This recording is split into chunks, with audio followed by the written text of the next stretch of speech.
Welcome to episode 13 of the Brainy Business, Understanding the Psychology of Why People Buy. This episode is about adjusting your mindset.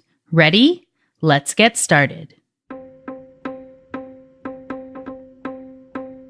You are listening to the Brainy Business Podcast, where we dig into the psychology of why people buy and help you incorporate behavioral economics into your business, making it more brain-friendly. Now here's your host, Melina Palmer. Hello, everyone. My name is Melina Palmer, and I want to welcome you to the Brainy Business Podcast. Today's episode is going to take some of what I've talked about in the last two Behavioral Economics Foundations episodes dedicated to anchoring and adjustment and relativity and combine them in a new way. In the Foundations episodes, I focused a lot on building your pricing and how to present your offers in business. But today, I'm going to take a different spin, mindset. We'll still talk about pricing a little bit, but it's the different side of it. I'm going to assume you have a basic understanding of the two concepts, which you can revisit as needed. Anchoring and adjustment is episode 11, and relativity was episode 12. You can either scroll back in the podcast app or visit their individual pages, which are super easy to find. You just type in the website followed by the episode number. For example, relativity would be at thebrainybusiness.com/12. And I will link to them in the show notes for this episode, which is at thebrainybusiness.com/13. Easy peasy. Remember, for both 11 and 12, as they are Foundations episodes, they have worksheets that you can use. They're freebies that you can download and use to work through those concepts. You could go back and download those now as well to help you with using that and applying it to mindset. So go ahead and grab those if you want, either before or after the episode.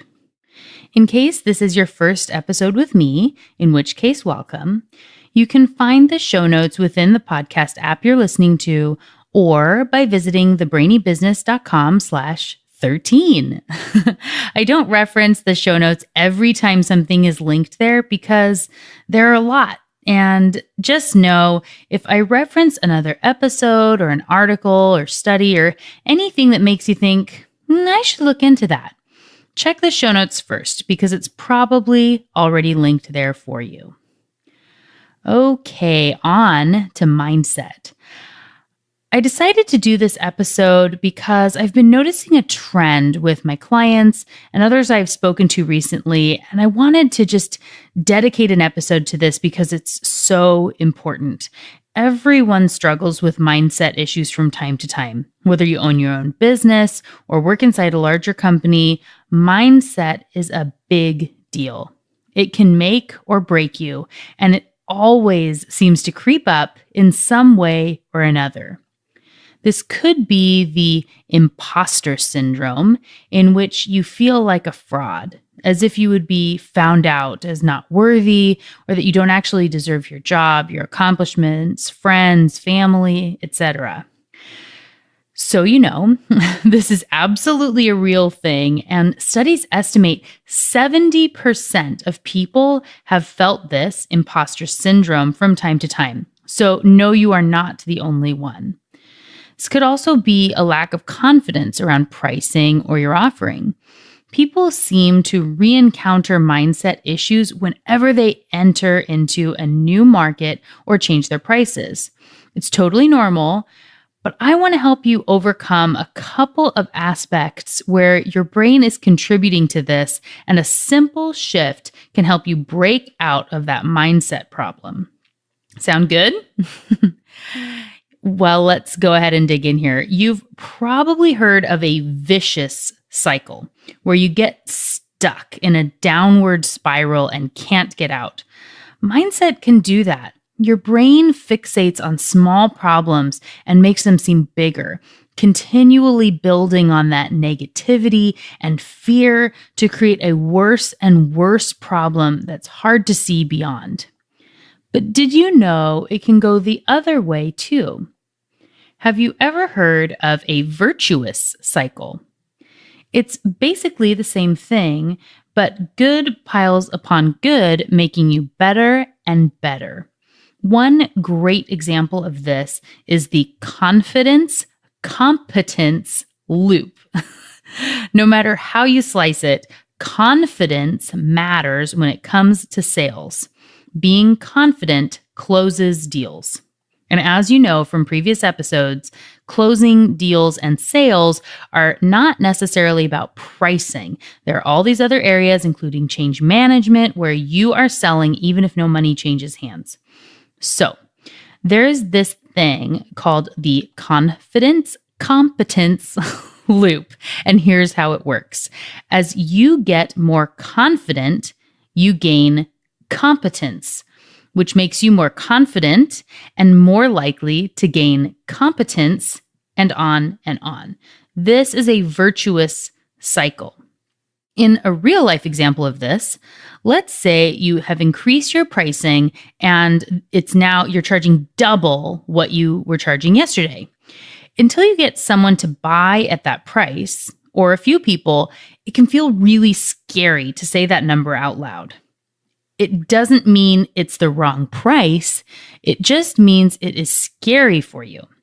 But what you need to do from a mindset perspective is get to a point where you can say that number as if you're telling someone the weather or what time it is, no matter how exorbitant it feels to you. Practice in the mirror, say it aloud again and again until you really start to believe it. Own that price. I know role playing isn't something most people like doing, but it truly helps to train your brain. And you need this because the subconscious brain of your buyer will pick up on the slightest sense of hesitation. You know that saying, a dog can smell fear? It's like that. This is the scent of the cookies before you even name the price, and it could be a huge detriment if your mindset is out of alignment. If they smell confidence, it's great for you. If they don't, it can be a real problem. If you don't know what I'm talking about when I say the scent of the cookies, that goes back to my 4-part It's Not About the Cookie series, which started with episode 5, The Truth About Pricing. There's a link in the show notes if you want to go back to that after finishing up this episode. In episode 10, the on-air strategy session with Marielle Court, we talked a lot about mindset.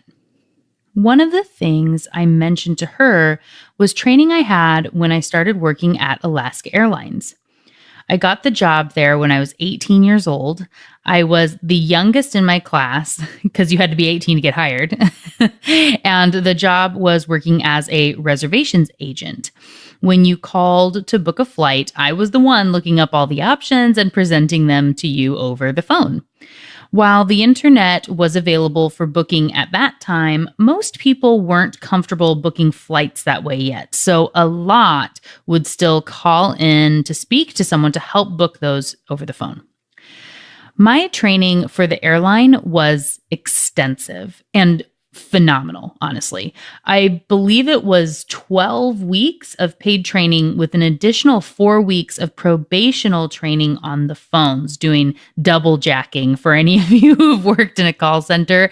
So the first few weeks, someone's taking a call and you're listening in, but you can't speak. And then you switch and you're the one talking and somebody else can hear in case you get stuck or scared or whatever it happens to be. So it's a lot of time they put into that. They gave everyone this giant training binder to help us all through the process. And they discussed everything about the experience a customer would have and the approach that they would expect from Alaska Airlines. We did a lot of role playing, and I really didn't realize how much this job prepped me for the future. But thank you, Alaska Airlines. Thank you for being so awesome. It was really, really useful. Personally, I've always been good at sales. I remember I sold my mom on letting my sister and I get our own phone line when I was in elementary school. Yes, a phone line versus cell phones for any of the younger folks listening.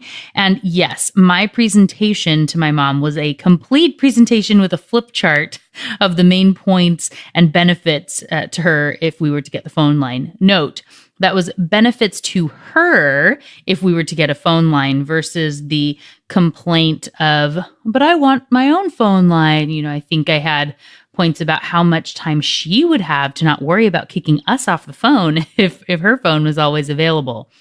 I later used a revised version to get us cell phones. And you can all, I guess, sorry, Mom, that you had to live with me. It was all good. It worked out well in the future. She probably thought it was funny. My mom is very good at sales as well. So anyway, one of the main things I learned from Alaska Airlines was when you quote someone the price, it doesn't matter what it is and if you would be willing to pay it or not. Your budget doesn't matter.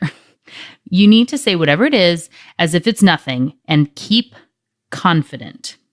For me, as an 18-year-old, I had a very different perspective on what was reasonable to pay for a trip.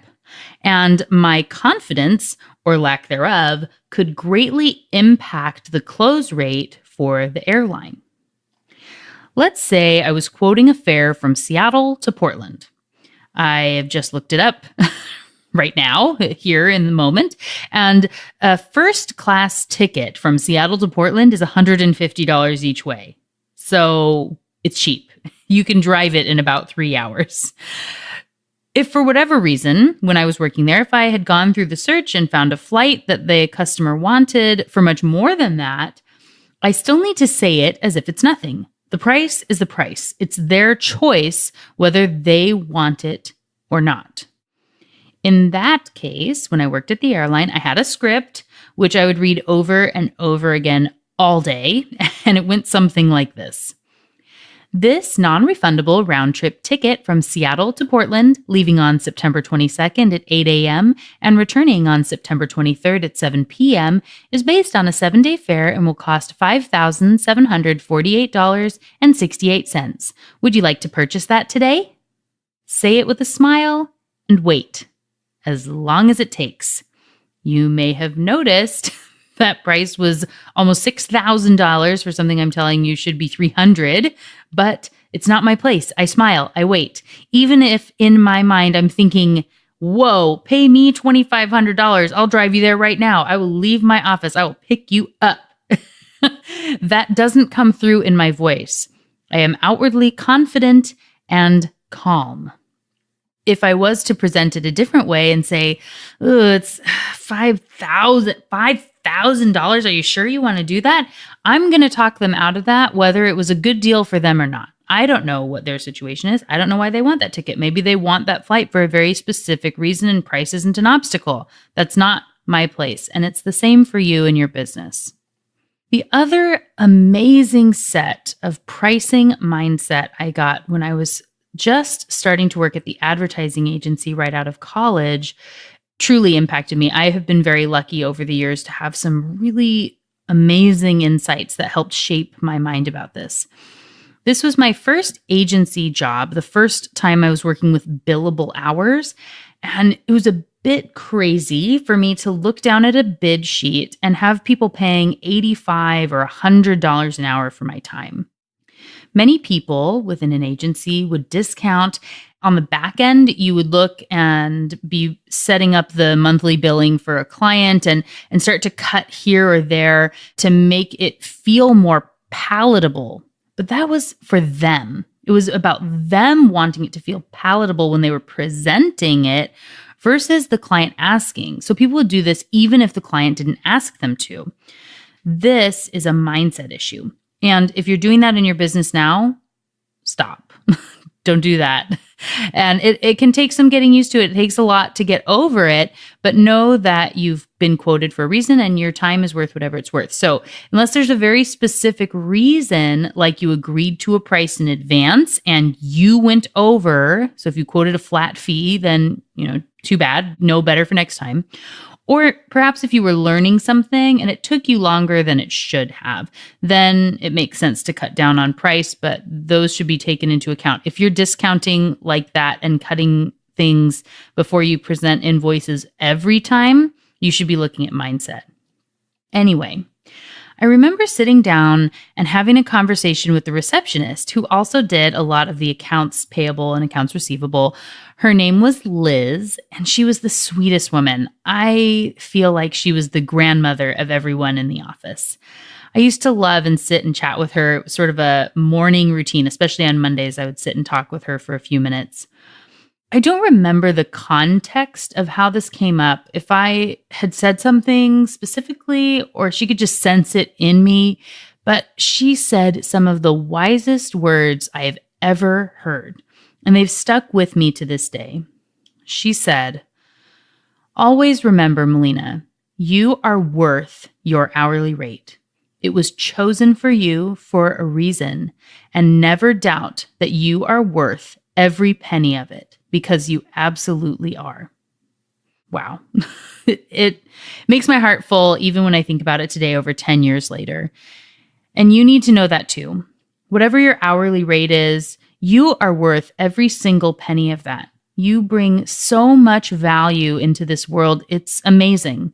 You need that mindset whenever you enter into a pricing conversation, walk into a networking event, turn on your live video, step onto the stage. Whatever it is, you are worth it. And you need to feel it in every fiber of your being, even if it scares the hell out of you on the inside at first.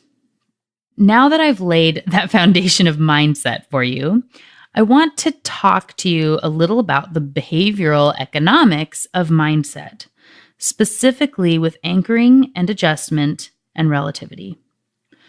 Recently, I've had a lot of clients say things like, "I've been working on getting my website ready and it's almost done, but I just saw XYZ's website and I see all the things they're doing and I think I need to redo everything and start over to model after theirs."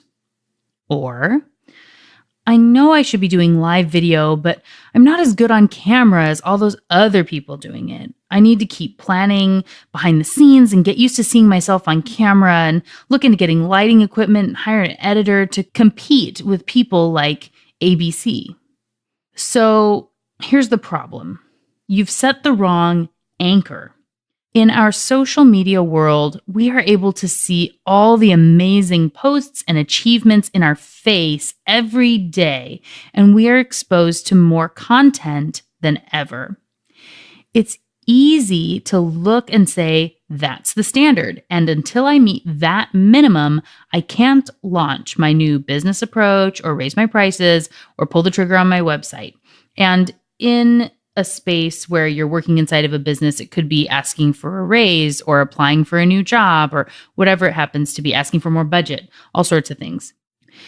You have set an anchor on the top of the market, the peak, something unrealistic in many cases because those people have been in business for a really long time and have giant teams of people doing stuff for them in many cases.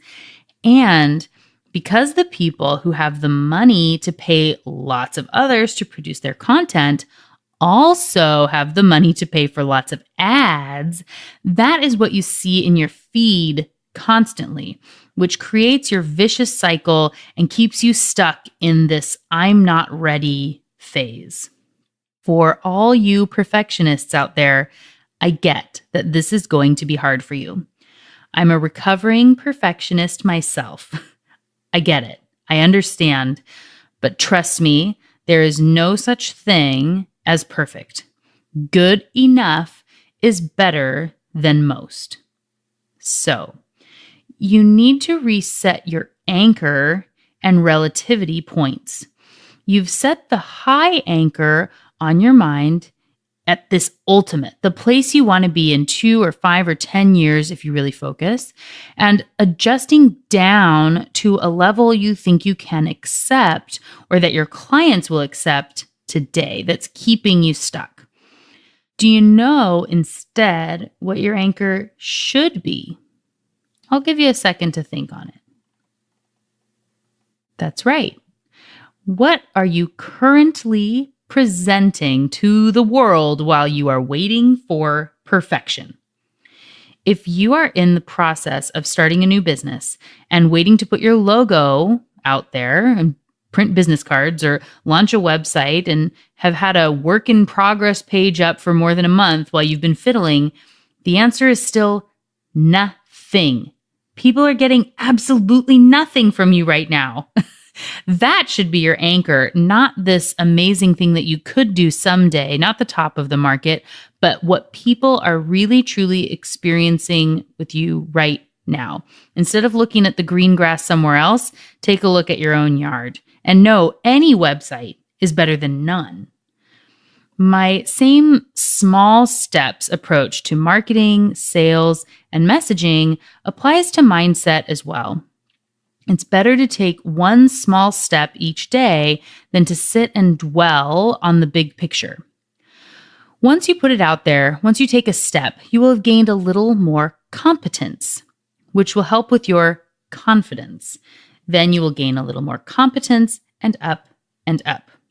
Look at one thing you're going to do today, one thing tomorrow, and just do that and move forward, put it out there, do that live video. The first one for all of us is terrible. Nobody likes doing them. And even now it feels like a million. And every time you kind of have to psych yourself up to do it. And that's okay. We all have that feeling. And all you get to see is the smile. And I say, oh, hello, here I am. But there's a lot of mindset stuff in the back. And know that that's the case for everybody. So when you're looking at this, at these small steps you're taking, and you've adjusted your anchor, you can say that relative to where you were yesterday or last week or last month, you're doing awesome. Relative to all those other people out there who only show the world a tiny fraction of the best pieces possible, who cares? Yes, you should have goals for where you want to get to eventually and what that target is, what you're aiming for, but they're not a factor in your day-to-day. That is for long-term planning sessions. Save it for those, which you can do monthly, quarterly, or at least annually. You have to be doing long-term planning. It's very important. But in the day-to-day, focus on where you were yesterday and where you're going to be tomorrow. That's it, the small steps. In the day-to-day, you set the anchor on the present offering you have out there and adjust up from there. There are lots of other behavioral economics concepts that play into mindset, including fear of regret, loss aversion, status quo bias, and many more. But I'm going to get into those in other episodes. For today, I really wanted to help you adjust your anchor to be on the reality of what you are doing instead of trying to be relating to someone else. Whether you're a business owner or looking your way up the corporate ladder, applying these pieces of anchoring and adjustment and relativity into your mindset will make a big difference for you. And when in doubt, if you need a pick-me-up to help bring you out of the vicious cycle and into a virtuous one, always look to whom I would argue is the greatest philosopher of our time, Dr. Seuss. No, I'm not joking. These quotes are so applicable to mindset and really amazing when you look upon them on their own. I've linked to an article of 37 Dr. Seuss quotes that can change the world in the show notes. But here are some of my favorites that I look to all the time. First, and will you succeed? Yes, you will indeed. 98.75% guaranteed. Why fit in when you were born to stand out? Did you know that was Dr. Seuss? Probably not. You've heard it a lot, I'm sure. Also, you'll miss the best things if you keep your eyes shut. When you're stuck in this vicious space, you're shutting your eyes to all the things that you could be doing if you were to take those small steps. If things start happening, don't worry, don't stew, just go right along and you'll start happening too. That's one for that imposter syndrome. When you feel like you're not worth it, just know, let everything happen around you. And the last one, only you can control your future. Dr. Seuss, smart. I love helping clients with mindset work. It's so awesome to help those light bulbs turn on and watch someone turn their vicious cycle into a virtuous one. Working with an expert can often be the jumpstart you need to get unstuck and start building the confidence to start that loop in your business. If you are interested in working with me directly to help you, now is a great time because, as you know, strategy sessions and tickets to the October workshop are 10% off if you book by the end of the month, September 30th. Go to thebrainybusiness.com and click on Work with Me to schedule your free consult call or get more information on the Seattle workshop. And remember to use the code BRAINY at checkout for the workshop to get the 10% off by the end of the month. Thank you to everyone who has subscribed, rated, and reviewed the podcast. If you have not done so yet, would you be willing to do so? It only takes a second, a tap of a finger, and it would mean so much more to me than I can say. And if you leave a review, I will likely read it in an upcoming episode, as I've done with so many so far. I want to give shout outs and credits where I can, so thank you in advance for taking that step. And if you're wanting more interaction between episodes, come join the conversation in social media.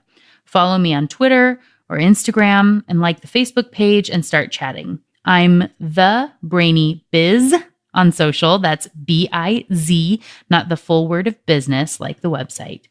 I look forward to connecting with you there. All right, I'm going to wrap up this mindset episode with one last quote from Seuss. You're off to great places. Today is your day. Your mountain is waiting, so get on your way. Next week, episode 14, is on to our next Behavioral Economics Foundation, Scarcity. I look forward to sharing it with you. Until then, thanks again for listening and learning with me, and remember to be thoughtful. Thank you for listening to the Brainy Business Podcast. Molina offers virtual strategy sessions, workshops, and other services to help businesses be more brain-friendly. For more free resources, visit thebrainybusiness.com.